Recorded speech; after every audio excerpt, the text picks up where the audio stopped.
Welcome to Whistleblowers in partnership with Wix Trade Pro. So here we are, Whistleblowers, the bonus ball, the last one of 2025. Thank you very much for listening all through the year, and thank you for your company today. As tradition dictates, the football Fleet Street Fox, the one and only Ian Ladyman is here, just in his little concrete bunker today. No ponytail that we can see yet. Good morning, Ian Ladyman.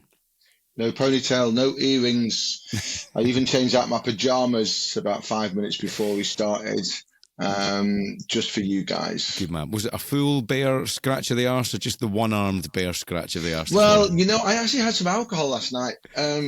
So I had a little drink last night, so I felt a little bit worse for wear this morning. When I say a little drink, I mean 4 pints, which is enough for me these days. So, yeah, I kind of rolled out of bed this morning, but I'm ready now. All ready. He sounds fresh. He sounds fresh. And up in Glasgow, I've been fascinated to see what condition he'll be in after his rap party from Gladiators Live in Glasgow. Mark Clattenburg, what percentage of alcohol is your blood? Probably 94. Because this coffee's just reduced to by 6%. There's a little bit of gravel in those pipes, Clattenburg. Was it late night? No, it's not. It's about doing all the shouting of contenders ready, gladiators ready. And I tell you what, man, Glasgow was loud. Yous are loud people. Yeah. They rocked the arena. Good. Here's a question for you, Mark Clattenburg. Did you ever officiate whilst maybe not in peak condition? Most weekends, most matches. No, come on. No, I tell you what, I always liked a drink before even a Champions League match the day before. Yeah. So I would have a couple of beers, a couple of wines when we dinner, and that used to help me go to sleep, because if not, I wouldn't be able to sleep. So, I would have a few beers always after the match. Mm-hmm. But so you would get that. What you would get, you would still be nervous to a degree that it would affect your kit the night before the game. Yeah. I always liked a couple of levelers just to get us off to sleep, should we say? Yeah, not like Ian in the press box, Ian. You were always leathered. Well, I am these days. I'm such a good boy these days. I'm like a bastion of kind of moderation these days. But happily, it wasn't always like that. It's a great story, right? About the newspaper days and the Brit Awards, right? Because the Brits were always like a wild night out. You'd be lucky if you got yourself home for the next day. And I'm going to say a colleague of mine who worked in radio at the time phoned in and apologised. He said, "I'm so sorry I never made it in for work. I can't believe that happened. You know what it's like, it's a big night." And they said, "Well, you were brilliant on air this morning. What are you talking about?" He had absolutely no recollection. No recollection of being on air for 3 hours. He's done the show, but forgotten that he'd done the show. Tell you what, that must have been some state. He woke up That's at 3. Amazing. Woke up at 3 o'clock in the afternoon. And was like, "Oh God, I'm so sorry. I better phone and apologise for not making it." And he'd done it. I always find that Alan Brazil stick on Talk Sport a bit questionable. He's kind of almost got this. It's Cheltenham. Alan's not turned up. Yeah. Which obviously he's done. I just find that a bit strange, really, given that it's actually your job. Uncle Alan. Alan. I don't know Alan Brazil at all, I have to say, but just saying, I always find it a bit strange. That. He was some man. I once phoned him because he'd been caught drink driving, and I said, "Alan, have you got a comment for the paper?" And he said, "Sometimes I'm too drunk to walk home, so I have to drive." That was his official statement. We can make a decision about taking that in or well or not. Right, lads, New Year is a time for reflection. It's a time to look forward. So that's exactly what we thought we would do today. Now, when we started this podcast last year, we made some predictions, one of which I would like to forget. But let's just say some were hit, some were missed. So in addition to tearing our old predictions to shreds, we're going to be making some new predictions. So we're going to do a sort of VAR of our own podcast. So Ian, let me remind you of a famous Ladyman quote: "Mo Salah to have a largely unproductive season." So where do we think we stand on that one? Well, I'm glad that you've said that, because I've sat here a few times in the last few weeks as Mo Salah's season has unravelled and listened to Mark Clattenburg take the credit for that prediction. Sitting there thinking, well, that was definitely my prediction, but sometimes you've just got to swallow it, haven't you? So I'm glad that you've reminded. Are you people. Sure? I'm sure I got some stick off Liverpool fans for saying Mo Salah. Maybe you said it too. But I definitely said it because I thought it, simply because I'd seen the way he finished last season. Yeah. So Doesn't give me any great pleasure to be right on that one, but it looks like I was. From your point of view in the paper, though, it's been a very productive season from Mo Salah. He's filled the back pages for weeks. Absolutely. Certainly one of the storylines of the season so far, and obviously now placed into fresh context by the fact that Alexander Isak's broken his leg. Yes. I've actually written a column over Christmas suggesting that if Mo Salah comes back from AFCON, he could play through the middle. I've always wondered why Mo Salah never played through the middle for Liverpool. Obviously, he normally plays out on the right side. I'd love to see Mo Salah given a run through the middle of the pitch. Yeah, and he's doing pretty well at AFCON by the sounds of it as well, isn't he? He scored. So that I mean, I think Mark, you both said. I remember you saying that, Ian, and I remember Mark saying his legs have gone. But do you stand by that one, Mark? Mo Salah's legs have gone. No, I wouldn't say. Like all I saw, and when I was watching Liverpool matches live, he wasn't going past players and fullbacks like he used to. He used to waltz past them around the back, and that's where he got most of his goals. And I just didn't see that happening. And I'll stand by it. He's not going past the fullbacks like he used to. He's turning inside, and the fullbacks are predicting it all the time. And that's how he's not as effective as he was in previous seasons. So I'm going to stay by it. Stick with it. Well, how about this one then? Mark Clattenburg said Pep Guardiola will be the first Premier League manager to leave. That was a wild one, isn't it? I tell you what, man. I'll put my hand up. What he's rebuilt in that team, because everybody thought losing De Bruyne and Phil Foden wasn't as effective. What he's done with that squad and some tactical tweaks. And I said this recently, if they win the league this season, this manager will be one of the most successful, because to do this rebuild in this tight season and to come out the way they are, and they're a machine at the moment, Manchester City. Yeah. They're like a machine again, and they're not losing, they're not conceding. They brought in Donnarumma, which for me is probably the master signing for me, because he now is the one that steadied the ship at the back, and the defence looked really, really strong. Yeah. Apart from those 4 that they conceded at Fulham. Yeah, that's right. What? Come on, Ian. One game. They winning games quite well. I think he has done well. I think that rebuild is only 50% where it needs to be to win things, and he said that in the press conference room after the Madrid game when they got battered by Madrid for an hour and somehow won 2-1. And he said afterwards in the press room that they weren't ready. He said, "We're not ready. We need to learn. We've played better here before and lost." And I actually asked him, "Do you think you can learn in time to win the league and to get to the latter stage of the Champions League?" And he said yes, because you can't sit there and say no. But I don't know if that answer is yes. I wonder whether this City team will need another season to be where they can be, and I'm not convinced that he'll still be there at that point. So lots to see, lots to learn about City as a club and a team in the next 12 months, I think. See, I see City. If Arsenal falter, City will be there pouncing. And I think it'll all depend on how Arsenal come through the next couple of months, because as we always know, Arsenal seem to struggle in the early part of the new year. And if Arsenal falter, because Liverpool are a bit too far behind now, I think it's a 2-horse race, and City are waiting to pounce if any weakness from Arsenal. I think we all said that Villa would do really well. I think we all said top 4, but that run of form they're on at the moment is incredible. In terms of all of our predictions, let's forget me saying Spurs in 5th. But Aston Villa, do you think they're a credible title challenge, Ian? Do you think they can take it further? No, I don't. It's been very impressive what they've done. I think they're slightly. It's a weird thing to say for a team that's just won 10 on the bounce. Yeah. But I was at the game when they beat United at Villa Park, and they look to me a bit leggy. They look leggy. I'm not sure he's got the squad depth. They've got very good players. We know about that. They've got a very good manager. They look a bit leggy. Yeah, they look a bit I think they will do. There's not a lot of depth. I think they'll do very well to finish in the top 4. What do you reckon, Mark? Can they keep it up? I can't believe Aston Villa. If we start first month of the season, I know Martinez wasn't in the team, and there was a terrible start. And I think they were in the bottom 2. I think at one point in the first 3-4 games. And I can't believe when I look at that table, because nobody's talking about Aston Villa, and they've won 10 off the bounce. And if any team win 10 off the bounce, we go, wow. But nobody is going crazy, but they're just flying up the league. And Are they really serious contenders? No, and I agree with what Ian says. They haven't got the financial clout in January.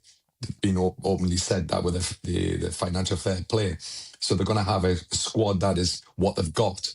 And I don't believe they've got enough strength and depth when it comes to the FA Cup, it comes to the other competitions. The Premier League, I don't believe they're going to have enough, but I still think they'll finish in the top 6. Yeah, fantastic stuff. Right, my prediction, Old Firm would be split this season, but it would be Hibs or Aberdeen that would do it, and Celtic would have points taken off them by everyone. Now, yeah, I've got that wrong, haven't I, about Hibs and Aberdeen, although we are top 6.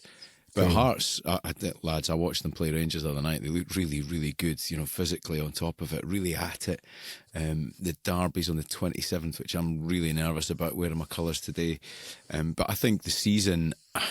Oh God, this is going to now throw us into predictions, right? Because we're going to have a little look ahead. But I have this horrible feeling. People keep sending me that question: what would you rather, England to win the World Cup or Hearts to win the league? It's the worst question in the world for me. It really is, because I genuinely think Hearts can sustain this challenge because Celtic are wobbly. Really not comfortable. The board's a bit of a mess by the sounds of things at the moment. The manager's big question marks around him.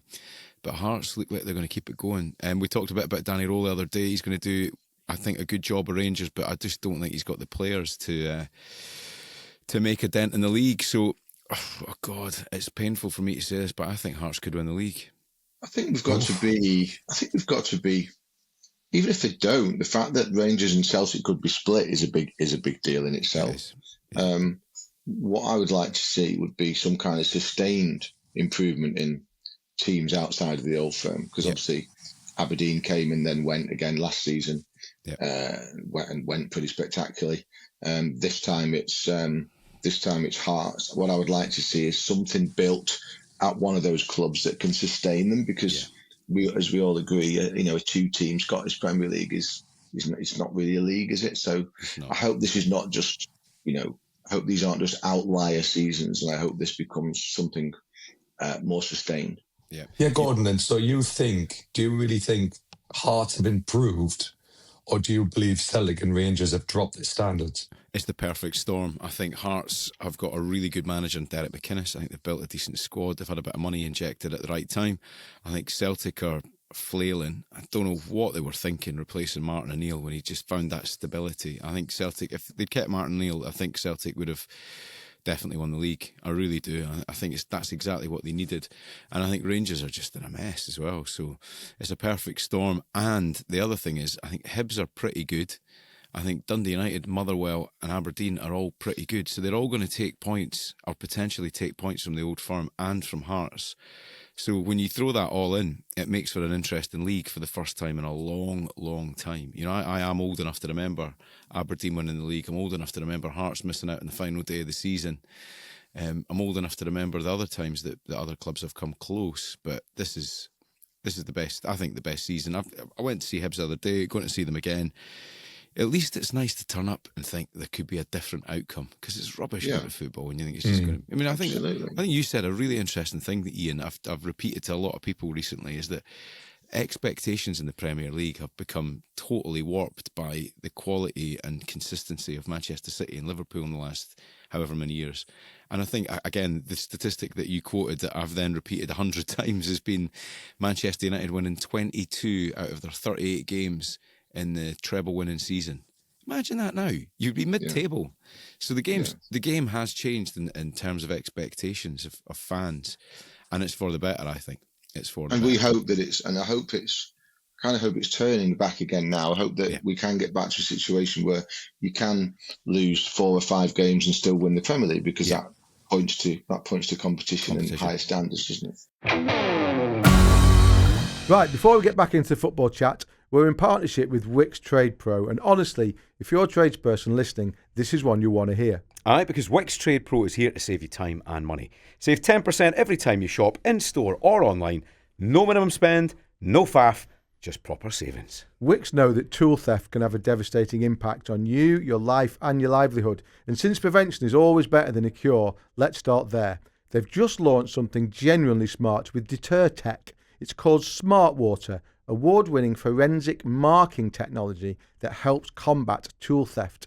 Basically, mark your gear and it becomes traceable and recoverable if it's ever nicked. Amazing. Anyway, 3 steps. 1, mark your tools with the applicator and solution.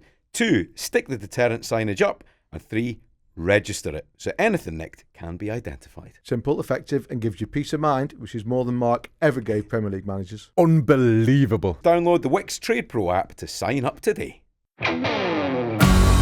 Now then, boys, right, with the festive spirit in mind and the spirit of New Year as well, we could have a little look at our New Year's resolutions, footballing New Year's resolutions. So, Mark Clattenburg, how would you like to set yourself out for 2026 with a footballing theme? Anything that you'd like to stick to?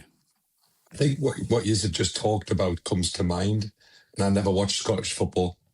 And to be fair, it's always borders because it was always predictable. And I think now going into 2026, my New Year's resolution is to watch. I'm going to actually watch the game on the 27th.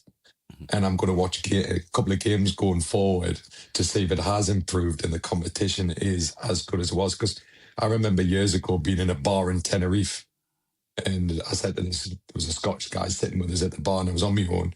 And I said, you know what, I would love to see Celtic score to make it a game. Thinking as a new rule, I want the game to be exciting. He went, oh, no, you don't. I says, why? And he says, you'll find out. Celtic scored, the whole bar got turned upside down. I thought, I didn't really fancy that. So it was one of them where I actually want to watch it and see if the competition is as good as it is. Good man, good man. Well, I mean, it's probably... The competition in Scotland is actually more important than the standard, I would say, because if it's a competitive league, and it doesn't really matter how good the football is, because competition breeds excitement and interest.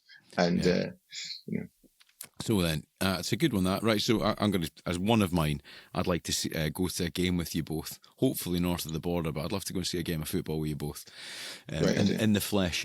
Ian, then, what's yours for 2026, your New Year's resolution in football for 26?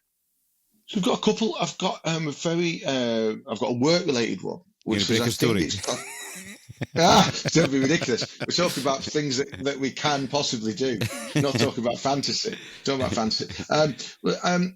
I think it's time for all of us in the media maybe to be slightly kinder to football managers, and that sounds a bit wishy-washy, but I think I mean it, because I on the back of that chat we had the other week about Amorim and Ruben Amorim at Manchester United and the things that he has to deal with, I think it's the same across the board now. I just think the level of focus and the intensity of the way that everything a manager does, especially in the Premier League, it's just been ramped up so much. The number of rights holders interviews they have to do, the social media stuff, the unrealistic expectations of the majority of football fans these days just make it an increasingly difficult job.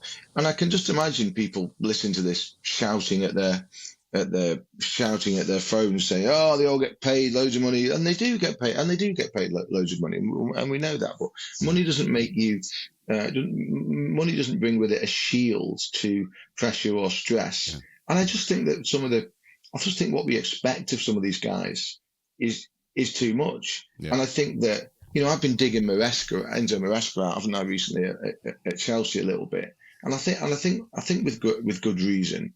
And of course, Thomas Frank's getting it at Tottenham as well. I would say probably with less good reason. And I just think in the media, I've just been thinking to myself, if I just need to take a breath sometimes before I go kind of steaming in on these guys. And you can throw this back at me in 2 months when I'm shouting and screaming about Mikel Arteta or something, But I think it's time maybe for a little bit more consideration of what it is these guys face on a day-to-day basis. He's gone soft. I can't believe I'm hearing this. I'm not talking about behaviour. I'll always judge managers on behaviour because I think there's a responsibility to behave, however much stress you're under. I think I'm just meaning in terms of results, really. Yeah. So did you say there was a second one as well? Yeah, second one is a personal one. So I've been wrestling with this for a bit about, we know I've talked a bit on the podcast about how my daughter's playing football. She's not 7 until the day before New Year's Eve. She's been playing football, and I've been wrestling about how to introduce her to going to football. And I want to do that this year. She's been to a Man City ladies game, which she really enjoyed back in September. And I want to take her. I've told myself that I probably would leave it till I was older. I don't know what the right age is, but all I know is that some of my best memories as a kid, especially at this time of year, were going to football with my dad. And my dad and I used to have a very simple habit back in the day when I was, 10, 11, 12. We'd wake up on a Saturday morning, we'd look at the newspaper, we'd run our finger down the fixtures, and we'd be like, well, where are we going? And it would normally be old second division stuff. So it'd be, growing up in the Northwest, it'd be Bolton, or it'd be Burnley, or it'd be Blackburn. Occasionally, if we were feeling brave, we'd maybe try a top flight game. We might go to Everton where we could get in, or we might go to Manchester City. And it's one of the, my mum used to take us. She'd drop us off outside the ground. All very 1970s kind of behaviour. Mum would drop us outside the ground. She'd go shopping.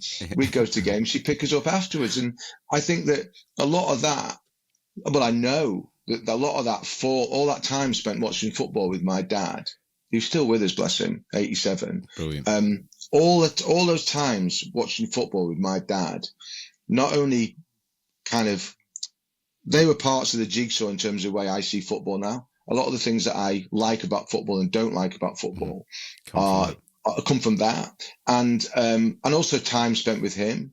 I remember going to a game once, it was Blackburn playing someone. Don't think it was a very good game.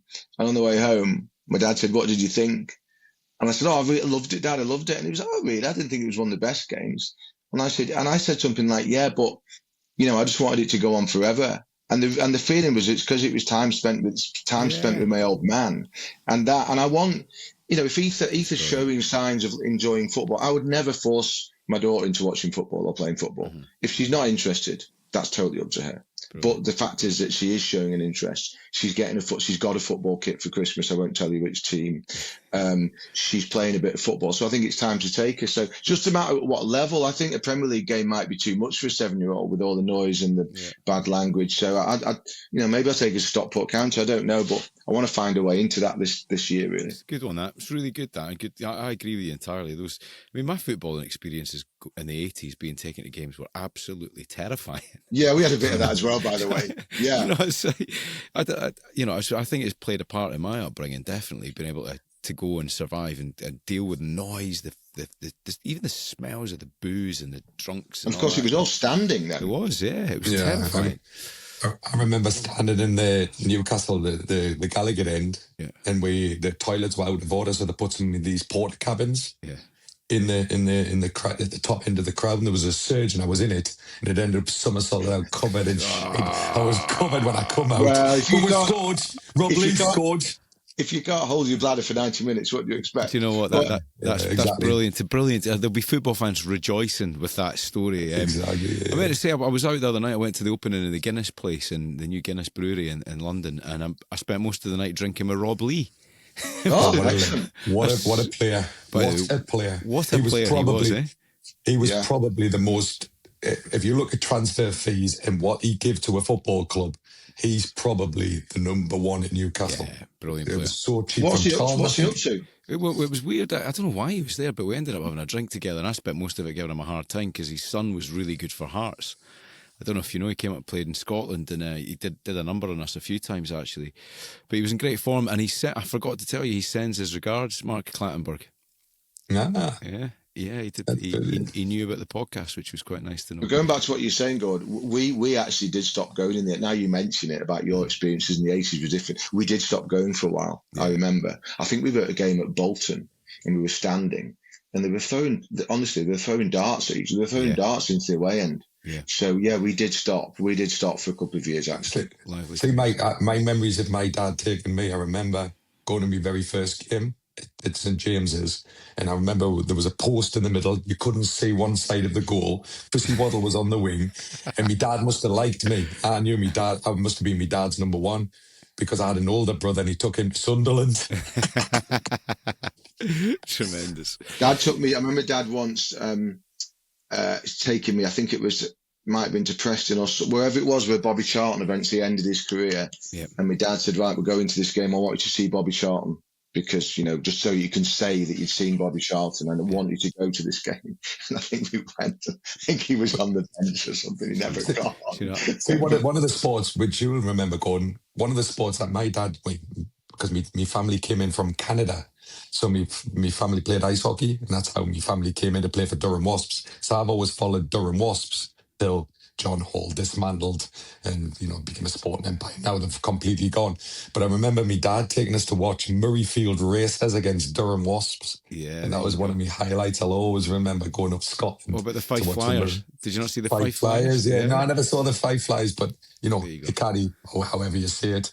But that's where my grandma used to live. So underneath the bridge, I could see the stadium. And it was probably the stadium's never changed in all these years. Tremendous, boys. What will be interesting about my dynamic with Ether going forward is that I'm kind of encouraging her not to support my football team. I mean, I know that you two are fully aware. What, Manchester United? What was that? Manchester United was that? I know you two are fully aware of who my team is, and it obviously makes sense, me living in Manchester, for her not to have the indignity of supporting that team growing up in Manchester. So I'm kind of pushing her. Yeah. I'll be honest with you, I'm pushing her towards Manchester City at the moment. She's welcome at Hibs anytime. I'm going to say I'll pass that on, the best way to get a kid early on is to give them a football strip.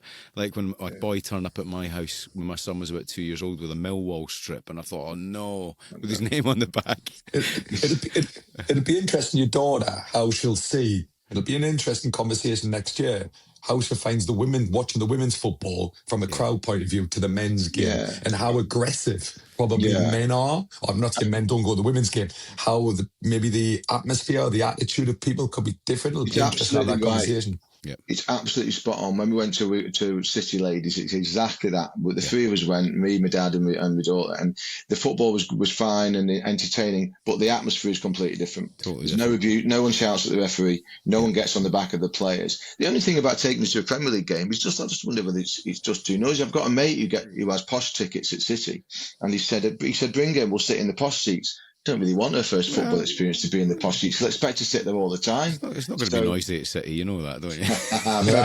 Fair point, mate. Fair right, point. Boys. Well, listen, my final prediction, just to get resolutions for next year, right? After 7 months of doing the podcast, we've still not had a single beer between the three of us, which is unacceptable. It is unacceptable. Although, given given the stories we've told, it probably won't end well. Ian on horseback, Mark trying to pull Richard Dunn off of Joey bloody Barton or something like that. And you arguing with every Uber driver in London. Me ruining somebody's Uber driver score. But that's what we need to do. And my personal resolution for next year, I played five-a-side football the other day with my 15-year-old son, and it was absolutely brilliant because it's the first time he's really been able to play with men, like in a way where he could throw himself around a little bit. I thoroughly enjoyed it. So I in the last year, I think I've played twice. So next year, I've been asked to sign for the over 35s from a local team. Got my first game on the 28th, which is a bit of a worry because it's the day after the derby, so I might not be the freshest. But I'm going to start playing again just before my legs give up on me. I was going to say, how's the body? Yeah, I look after myself, and I'm full of metal from broken bones and all the rest of it. But I can still get a tune out of this thing before I have to knock it on the head properly. But all I want is one proper 11-a-side game with my son before I really knock it on the head properly. So that's my ambition this season. I'll referee it. There you go. Mark can referee it and I'll write the match report. You write the team. But you leave 5 minutes before the end, Ian. So nothing happens. I won't do the match report. I'll just do the rating. I'll just do the ratings. Absolutely tremendous.